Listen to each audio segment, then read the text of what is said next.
Hello students, welcome back to my channel, and in the series of learning of SS, today we will start chapter number 1 of civics, power sharing. As you know, with the reading of the chapter that power sharing means power को share करना, power को distribute करना. कौन सी power, कैसी power. तो overview पे आ जाइए. In the last year, in the 9th standard, you read about the democracy. Democracy is the type of government elected by the people, to the people and for the people. And there are different organs in the government. It means power is shared among different organs of the government. Vertical power sharing से, horizontal power sharing से हम क्या करते हैं? Government के different organs में power को share करते हैं.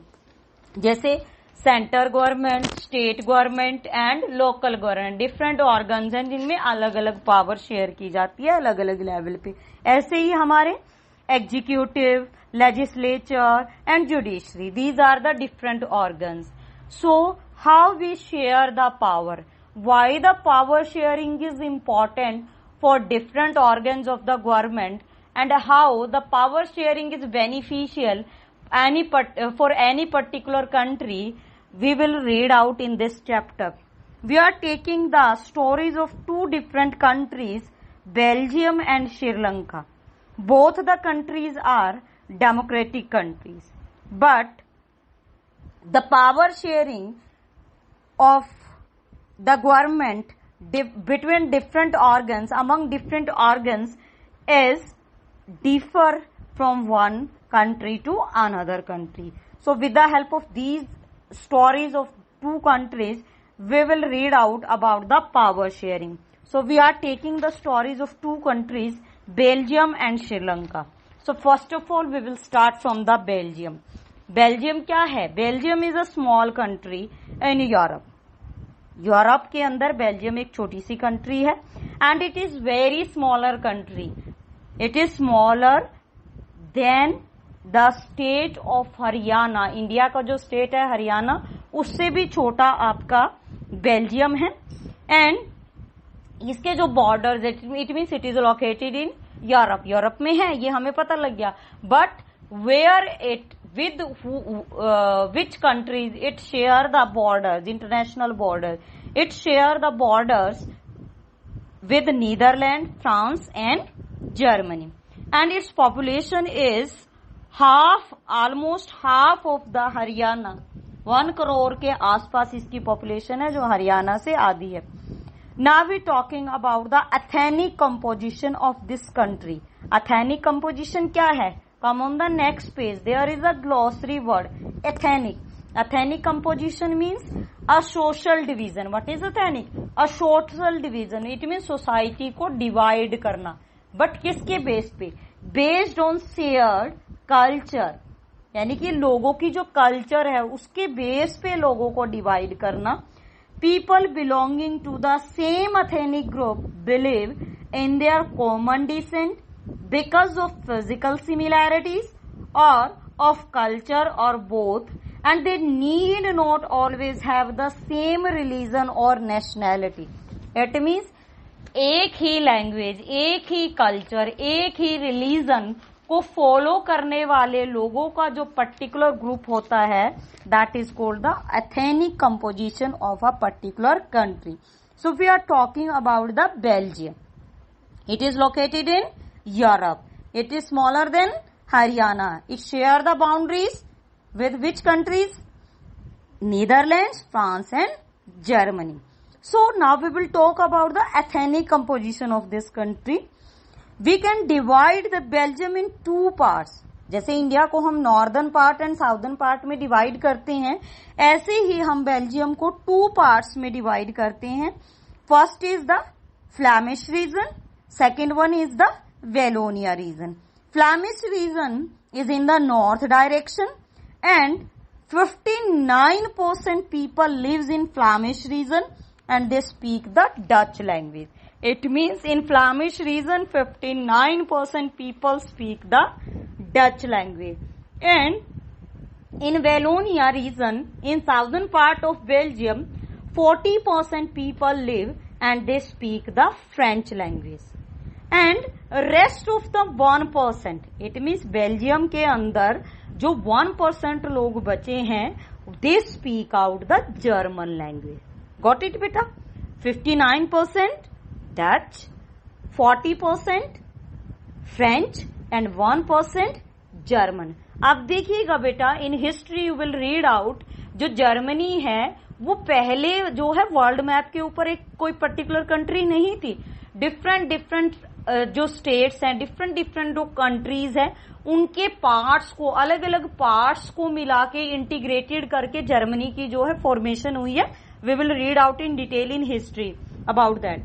तो वो कह रहा है कि 59% people are Dutch speaking people, 40% people are French speaking people and 1% people are which people? German speaking people. But यहां पे ट्विस्ट क्या है in the story of Belgium? That is in the capital city Brussels. जो Brussels है capital city है Belgium की, 80% people speak French. Opposite to the country के अंदर क्या था? 59% पीपल डच स्पीक करते थे, 40% पीपल जो हैं वो क्या स्पीक करते थे? फ्रेंच स्पीक करते थे. But in the country opposition is there. 80% people speak French and 20% people speak out the Dutch language. Okay beta. And one more conflict was there, that was कि minority जो French speaking community थी. We know that in the country 40% minority people जो community है that speak the French language and they were rich and powerful.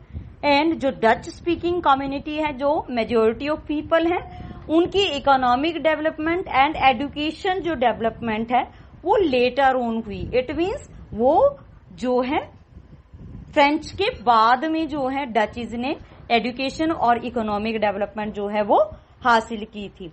And that's why attention caused between the Dutch speaking and French speaking communities. कौन से time period में? during the 1950s and 1960s, and the tension between these two communities was more acute and visible in Brussels. Why? क्योंकि जो capital cities थी वहां पे जो composition था that was opposite to the country. Why? Because वहां पे जो majority of people थे that were the French and minority of people जो थे that were the डच. और जो फ्रेंच पीपल थे वो वेल एजुकेटेड थे, इकोनॉमिकल जो उनकी डेवलपमेंट थी वो भी बेटर थी. दैट्स वाई कंट्री के अंदर टेंशन क्रिएशन हुई in the time period between 1950s and 60s. Okay, अब हम रीड आउट करेंगे about the Sri Lanka. What happened in Sri Lanka? Sri Lanka is also an island nation. You know about Sri Lanka, na? It is our neighboring country in the southern part of the India, and it is just a few kilometers off the southern coast of Tamil Nadu. Its population is almost same as Haryana, near about 2 crore people. ठीक है बेटा. Like other nations, जो South Asia region के दूसरे nations हैं उनकी तरह Sri Lanka also has a diverse population. Diverse population means different language speaking person, different language followed persons Sri Lanka के अंदर मिलते हैं. Now we will talk about the ethnic composition और the diversification composition of the population of Sri Lanka. Sri Lanka की population के बारे में हम लोग रीड आउट करेंगे. इन Sri Lanka major social groups, it means majority of the people in Sri Lanka that are the Sinhala speakers, and the Sinhala speakers persons that are 74%, and 18% people are the Tamil speakers. Tamil speakers population is divided into two parts. Listen carefully. Tamil speaking या Tamil speaker जो population है that is 18% and it is divided into 2 sub groups. One is Sri Lankan Tamils and second is Indian Tamils. अब आपको कि श्रीलंकन तमिल्स और Indian Tamils क्या है? Sri Lankan Tamils that are 13% population, it belongs to the native population of the Sri Lanka. इट मीन्स वो वहीं के रहने वाले हैं, that are the original इनहैबिटेट of Sri Lanka and these Sri Lankan Tamils 13% are in the country and remaining 5% are the Indian Tamils. Why they are called the Indian Tamils? Because during the British ruling time, their forefathers, they moved from India to Sri Lanka as the worker in the plantation farms. It means चाय बागानों में काम करने के लिए as a labourer, as a worker during the British rule. India से जो worker है वो कहाँ गए थे? श्रीलंका में गए थे। तो दे